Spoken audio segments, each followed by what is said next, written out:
Now I will discuss the couple acting on an electric dipole in a uniform electric field.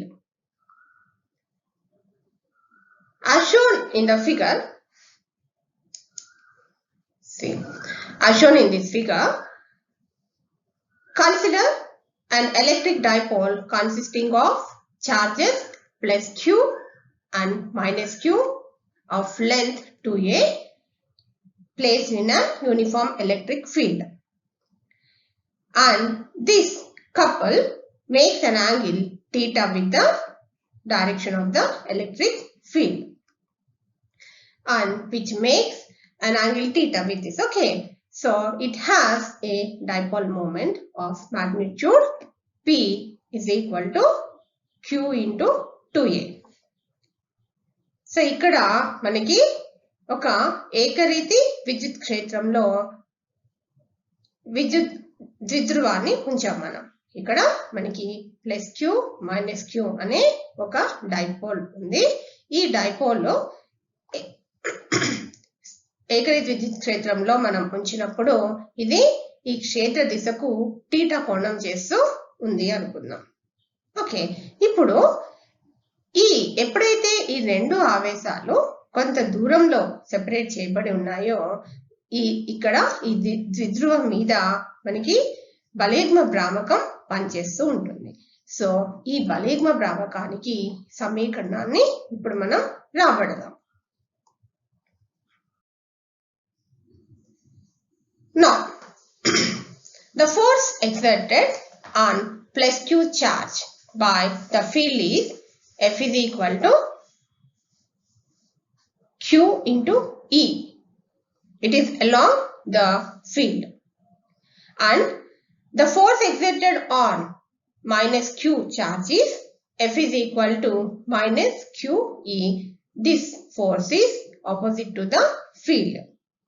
Now, the net force F is equal to QE plus QE minus QE. So, that is equal to, the net force is equal to 0. Now, as these two charges are separated by a certain distance, so torque acts on this dipole. So, now we define the torque like this. The torque is equal to force into perpendicular distance between the two forces. And from the figure, we can write this as the torque is tau and tau is equal to QE. The force, the magnitude of the force is QE and the perpendicular distance between the two forces is BC. And from the figure, we have BC is equal to 2A sin theta. So, here the torque is equal to QE into BC is 2A sin theta. So, QE into 2A sin theta. And here already we defined the dipole moment. P is equal to Q into 2A. So, here Q into 2A is replaced with the P. Then we get the torque tau is equal to PE sin theta. And this tau is at the direction of tau is perpendicular to both P and E. We can write the equation for torque is tau is equal to P cross E. ఈ పటంలో చూపినట్లు మనకి plus Q ఆవేశం మీద పనిచేసే బల పరిమాణం QE. అదే విధంగా మైనస్ క్యూ ఆవేశం మీద పనిచేసే బల పరిమాణం QE. కానీ ఈ రెండు ఆవేశాల మీద పనిచేసే బలము పరిమాణంలో సమానంగా ఉంది, కానీ దిశలో వ్యతిరేకంగా ఉంది. చూడండి, ఇక్కడ ఈ ప్లస్ క్యూ ఆవేశం మీద పనిచేసే బలమేమో క్షేత్ర దిశలో ఉంది. ఓకేనా? అదే విధంగా మైనస్ క్యూ ఆవేశం మీద పనిచేసే బల పరిమాణం క్షేత్రానికి వ్యతిరేక దిశలో ఉంది. ఓకే, సో కాబట్టి ఇక్కడ నికర బలం ఏమవుతుంది అంటే plus q minus plus e q minus e q. So నికర బలం ఏమవుతుంది అంటే 0 అవుతుంది. కానీ ఇక్కడ ఈ రెండు ఆవేశాలు ఒకదానితో ఒకటి 2A అనే దూరంలో ఉన్నాయి. కాబట్టి ఈ డైపోల్ మీద మనకి టార్క్ బలైగ్మ భ్రామకం పనిచేస్తుంది. ఓకే, సో ఈ బలైగ్మ భ్రామకాన్ని మనము ఎట్లా నిర్వచించుకున్నాము? బలైగ్మ భ్రామకాన్ని టౌ ఇస్ ఈక్వల్, దీన్ని మనం టౌతో సూచిస్తాము. So tau is equal to బలము ఇంటూ బలాల మధ్య లంబ దూరము. ఓకేనా? సో ఈ ఫిగర్ నుంచి, ఈ పటం నుంచి మనము ఏ విధంగా రాస్తున్నామంటే టార్క్ ఇస్ ఈక్వల్ టు, అంటే టార్క్ అంటే టౌ ఇస్ ఈక్వల్ టు బల పరిమాణం ఎంత? QE ఇంటూ బలాల మధ్య లంబ దూరము అంటే BC. ఓకే, ఈ BC విలువ ఎంత చూడండి, BC is equal to 2A into sin θ. Okay, so ఈ విలువల్ని మనం ఇక్కడ ప్రతిక్షేపించుకుందాం. సో అప్పుడు మనకి ఏమొస్తుంది equation? Tau is equal to QE into 2A sin θ. అయితే మనం ఇంతకు ముందే నిర్వచించుకుందాం. ఏంటది? ద్విధ్రువ భ్రామకం P. సో ద్విధ్రువ భ్రామకము P ఏమవుతుంది? Q into 2A. సో మనకి ఇక్కడ ఈ సమీకరణంలో Q ఇంటూ 2A బదులు మనం Pని ప్రతిక్షేపించుకుందాం. అప్పుడు మనకి సమీకరణం ఏమవుతుంది? Tau is equal to P into ఈ sin θ. అయితే ఈ టార్క్ దిశ కాగితం తలానికి లంబంగా వెలుపలికి వచ్చే దిశ కాబట్టి ఈ tau is equal to P cross E అవుతుంది. ఇక్కడ మనకి ఇంకొక సమీకరణాన్ని మనం ఉత్పాదిద్దాం. అదేంటంటే ఇక్కడ మనకి విద్యుత్ డైపోల్ ఉంది. విద్యుత్ డైపోల్ అక్షంపై ఏదైనా ఒక బిందువు వద్ద విద్యుత్ క్షేత్ర తీవ్రతకు సమీకరణాన్ని ఇప్పుడు మనం రాబడదాం. Now we will derive the electric field at an axial point of an electric dipole. See here we have a dipole, plus Q and minus Q forms a dipole, and O is the center of this dipole, and the distance between these two is 2A.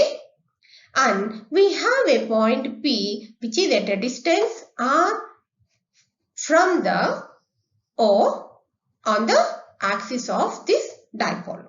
Okay, here our aim is to find out the electric field on the net electric field on P due to this positive charge and due to this negative charge. ఇక్కడ మనకి పటంలో చూపినట్లు -Q plus Q అనేది ఒక dipole, ద్విధ్రువం. ఈ ద్విధ్రువం యొక్క మధ్య బిందువు O అనుకుందాం. దీని పొడవు ఎంత అనుకుంటున్నాము? 2A.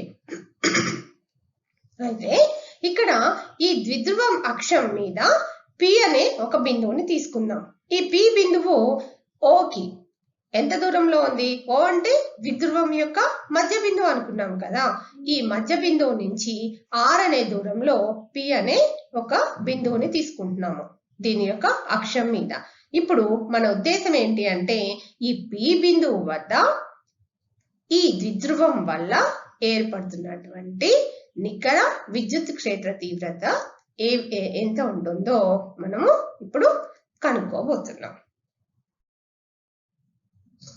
Now, the electric field due to the charge -Q at point P is E minus Q is equal to 1/4πε0 into Q by R plus A whole square into P cap.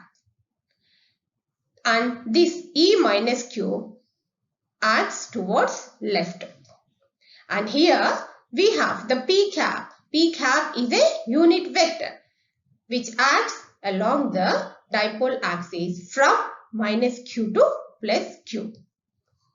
And the electric field due to +Q charge at P is E plus Q is equal to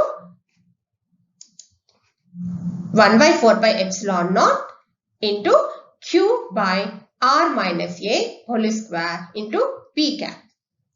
And this E plus Q acts towards right side.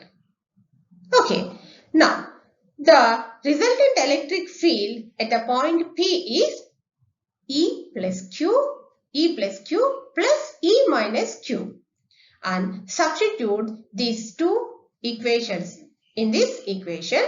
We get this equation, that is E axial is equal to, that is electric field on the axial line at the point P is equal to Q by 4 pi epsilon naught into 4AR by R square minus A square whole square into P cap.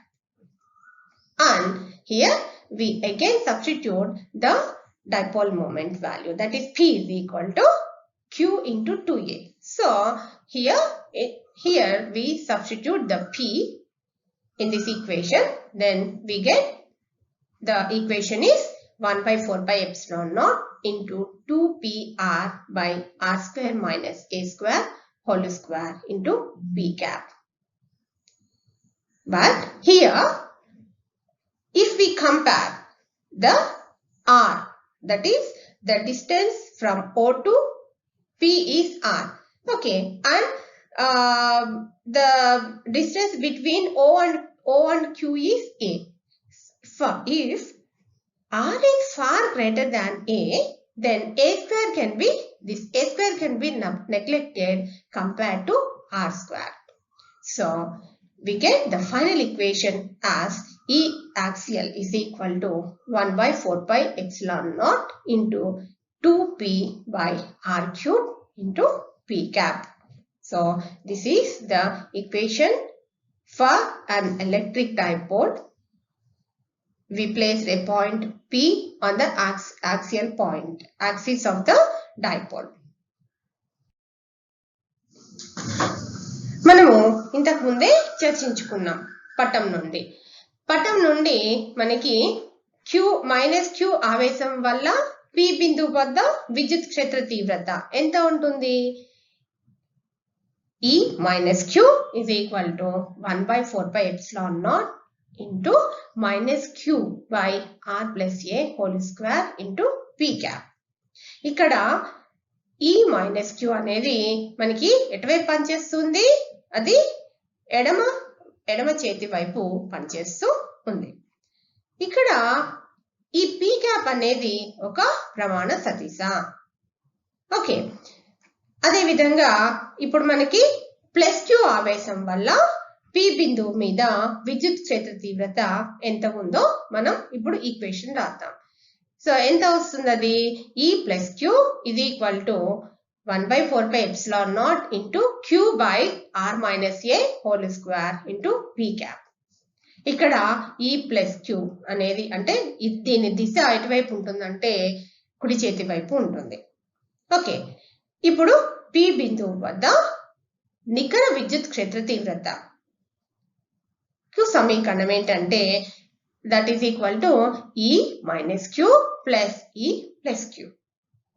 So ఇక్కడ మనము ఈ రెండు సమీకరణాలని ఇక్కడ ప్రతిక్షేపించుకుంటే మనకి ఈ అక్షీయ రేఖ మీద విద్యుత్ క్షేత్ర తీవ్రతకు సమీకరణం ఏమొచ్చింది ఇక్కడ మనకి అంటే Q by 4 pi epsilon naught into 4AR by R square minus A square whole square into P cap.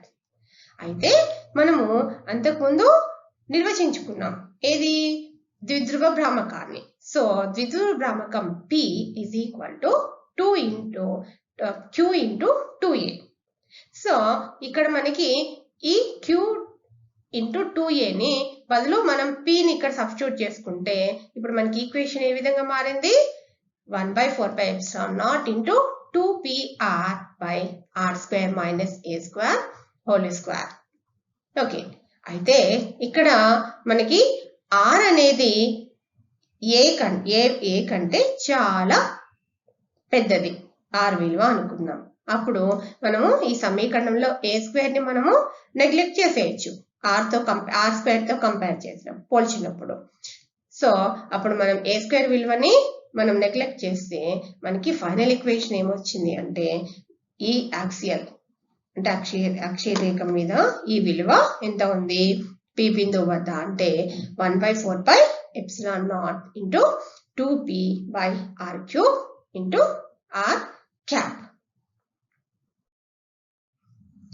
Okay, ఇప్పుడు మనము అదే విధంగా మధ్యలంబ తలంపై ఉండే బిందువు అంటే ఇక్కడ మనకి P అనేది మధ్యలంబ తలము అంటే ఇప్పుడు మనకి ఈ -q + q అనేది ద్విధ్రువం కదా, ఈ ద్విధ్రువం యొక్క మధ్య బిందువు O అనుకుందాం. ఈ O నుంచి r అనే దూరంలో మనకి P అనే ఒక బిందువుని తీసుకుందాం. ఈ P బిందువుని మనం ఏమంటాం అంటే మధ్యలంబ రేఖ అనేసి అంటాం. ఓకేనా? ఈ మధ్యలంబ రేఖ మీద ఉండే మధ్యలంబ తలం మీద ఉండే ఈ P బిందువుపై విద్యుత్ క్షేత్ర తీవ్రతకు సమీకరణాన్ని ఇప్పుడు మనం రాబడుతున్నాం. So here our aim is to find out the electric field at an equatorial point of a dipole. So we know that the equatorial point is nothing but which is the point which is perpendicular to the axis of this dipole. Okay, so here we know that the dipole, the distance between these two charges is 2a, and from look at this figure, we have the distance between A and O is A, and O and B is A. And here the distance between O and P is P. So we get the value of this is, that is PB is √r² plus a square. And here the electric field due to +q charge acts in this direction. Okay. And the electric field due to -q charges acts like this. Okay. Now this is the net electric field. Okay. Now here our aim is to find out the net electric field at this point P. ఇక్కడ మనకి ఈ పటంలో విద్యుత్ ద్విధ్రువం దూరం ఎంత, ఈ రెండు ఆవేశాల మధ్య దూరం 2a అనుకుందాం. అంటే ఈ మధ్య బిందువు నుంచి A కి గల దూరం ఎంత, A. అదే విధంగా ఈ మధ్య బిందువు O నుండి ఈ B కి గల దూరం A. అండ్ ఈ O నుండి P కి గల దూరం R. అయితే ఇప్పుడు మనకి ఈ PB దూరం ఎంత వస్తుంది, √r² plus a² వస్తుంది. ఓకే, అయితే ఇక్కడ ఈ P బిందువు మీద ఈ +q ఆవేశం వల్ల ఏర్పడే క్షేత్ర తీవ్రత దిశ చూడండి, ఈ దిశలో ఉంది. ఓకేనా? అదే విధంగా ఈ P బిందువు మీద -q ఆవేశం వల్ల విద్యుత్ క్షేత్ర తీవ్రత ఈ విధంగా పనిచేస్తూ ఉంది. ఓకే, సో ఇది నికర విద్యుత్ క్షేత్రం. అయితే ఇక్కడ చూడండి, ఇక్కడ ఇప్పుడు మనము ఈ P బిందువు మీద ఎంత విద్యుత్ క్షేత్రము ఉందో ఇప్పుడు మనం సమీకరణాన్ని రాబడుతున్నాం. ఇక్కడ మనము ఇంతకుముందు మనం చెప్పుకున్నట్లు +q ఆవేశం వల్ల ఏర్పడే క్షేత్ర తీవ్రత ఎంత అనుకున్నాము, ఈ +q is equal to 1/4πε0 into q/r² plus a². అదే విధంగా -q ఆవేశం వల్ల ఏర్పడే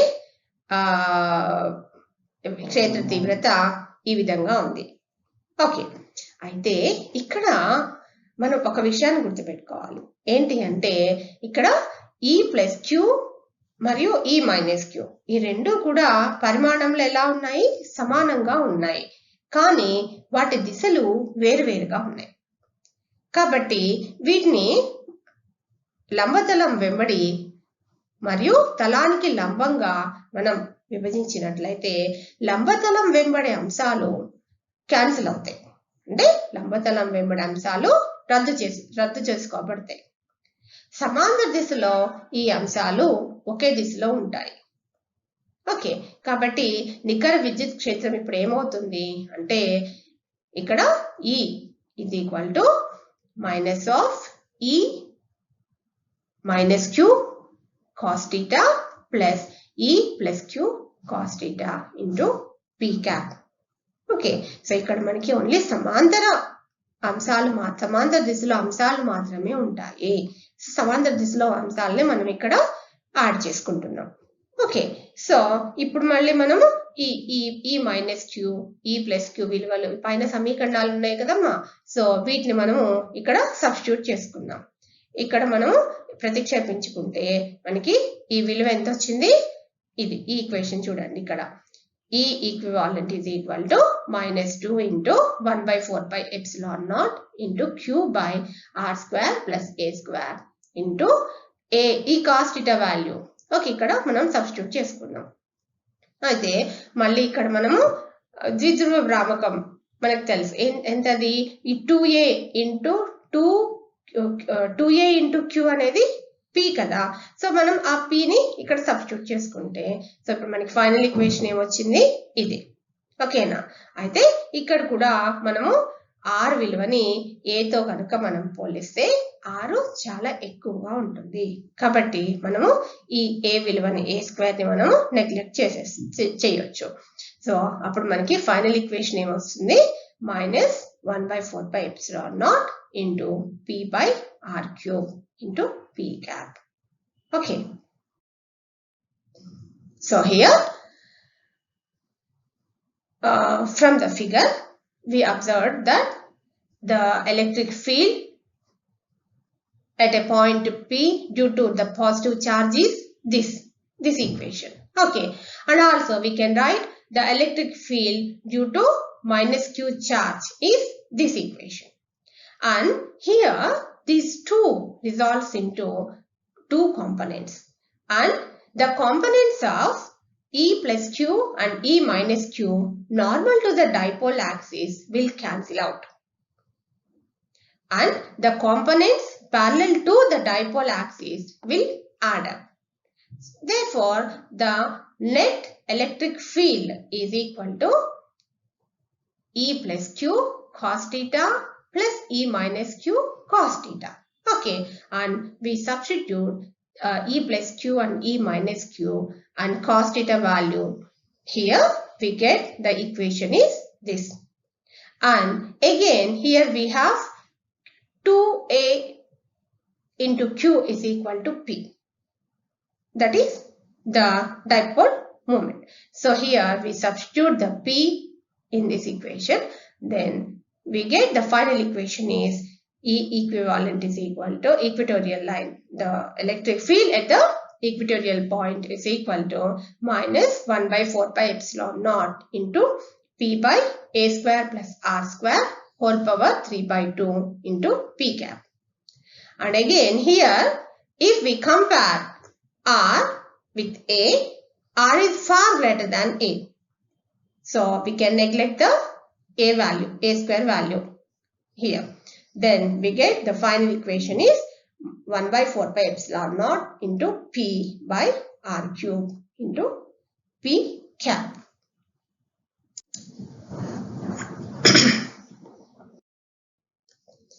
Okay. ఇప్పుడు మనము విద్యుత్ అభివాహం మనము గురించి డిస్కస్ చేద్దాం. ఈ పటంలో చూడండి. ఇక్కడ ఈ పటంలో ఒక చిన్న ఉపరితల వైశాల్య మూలకం ఏంటది డెల్టా S. ఓకే, ఈ డెల్టా S ని ఇది E అనేది విద్యుత్ క్షేత్ర తీవ్రత. ఓకే, ఈ డెల్టా S అంటే వైశాల్య మూలకము ఈ విద్యుత్ క్షేత్ర దిశకు లంబంగా ఉండేటట్లు ఒక బిందువు వద్ద ఉంచినట్లయితే దాని ద్వారా పోయే క్షేత్ర రేఖలు సంఖ్య ఎంత ఉంటుందంటే E డాట్ ds అంటే ఈ వైశాల్య మూలకము విద్యుత్ క్షేత్ర దిశకు లంబంగా ఉంచినట్లయితే దీని గుండా పోయే ఈ క్షేత్ర రేఖల సంఖ్య E డాట్ ds కి అనులోమానుపాతంలో ఉంటుంది. సపోజ్ ఇక్కడ ఈ వైశాల్య మూలకాన్ని మనము కొంత కోణంతో కనుక మనం వంచామనుకోండి. ఈ రెండో పటం చూడండి. ఇక్కడ మనం θ అనే కోణంతో వంచామనుకోండి. అప్పుడు మనకి ఏమవుతుందంటే ఈ ఈకి లంబంగా ఉండే వైశాల్య మూలకం ఏమవుతుంది డెల్టా S ఇంటూ కాస్ θ అవుతుంది. ఓకే, ఇక్కడ మనము విద్యుత్ అభివాహం అనే ఒక టర్మ్ ని మళ్ళీ మనము నిర్వచించుకుందాం. ఏంటంటే అది ఒక విద్యుత్ క్షేత్రంలో ఏదైనా బిందువు వద్ద క్షేత్రానికి లంబంగా ఉంచిన ఏకాంక వైశాల్యాన్ని దాటే క్షేత్ర రేఖల సంఖ్యను విద్యుత్ అభివాహం అని అంటాం. సో ఈ విద్యుత్ అభివాహాన్ని మనం మ్యాథమెటికల్ గా ఎట్లా రాస్తామంటే delta phi is equal to E dot delta S, that is equal to ఇది బిందు లబ్దం. సో మనం దీన్ని ఎలా రాయొచ్చు, E D S cos theta, that is E delta S cos theta. ఇక్కడ ఈ టీటా ఉంది కదా, ఈ టీటా అనేది ఈ మరియు వైశాల్య మూలకం డెల్టా ఎస్ మధ్య గల కోణం. అయితే ఇక్కడ ఈ టీటా విలువ అనేది 0కి 90కి మధ్య ఉందనుకోండి, 0 డిగ్రీస్కి 90 డిగ్రీస్కి మధ్య ఉన్నట్లయితే టీటా విలువ, అప్పుడు మనకి విద్యుత్ అభివాహము ధనాత్మకం అవుతుంది. అదేవిధంగా ఈ టీటా విలువ 90 డిగ్రీస్కి 270 డిగ్రీస్కి కనుక మధ్యలో ఉన్నట్లయితే అప్పుడు మనకి విద్యుత్ అభివాహం రుణాత్మకం అవుతుంది. So here now we will discuss the electric flux phi. Here we place a small planar element delta S normal to E at a point. The number of field lines crossing it is proportional to E dot delta S. Suppose if we tilt this area element by an angle theta, then the area element normal to E is delta S cos theta. Now we will define the electric flux. The electric flux delta phi to an area element delta S is defined as the number of field lines passing through the given area and normal to the area. So mathematically we can write this as delta phi is equal to E dot delta S. So this is here E dot delta S, and we can write this as E delta S cos theta. Here this theta is the angle between E and delta S, and suppose if theta, the value of theta lies between 0 and 90, then the electric flux is positive. If theta lies between 90 to 270, then the electric flux is negative. Now we will discuss Gauss law. Gauss law is very important in our electrostatics.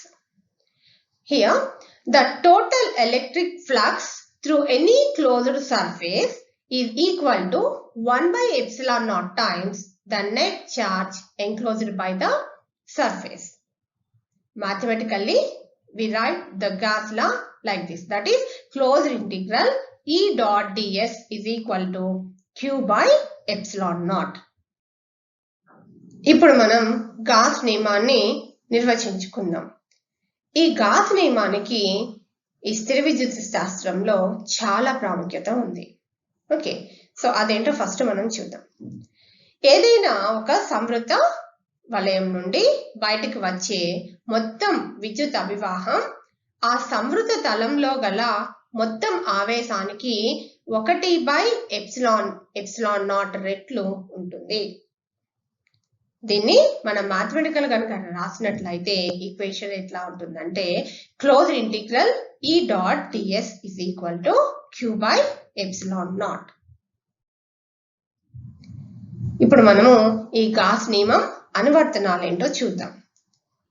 ఈ gas నియమము సంవృత తల ఆకారము పరిమాణంతో సంబంధం లేకుండా అన్ని సంవృత తలాలకు వర్తిస్తుంది.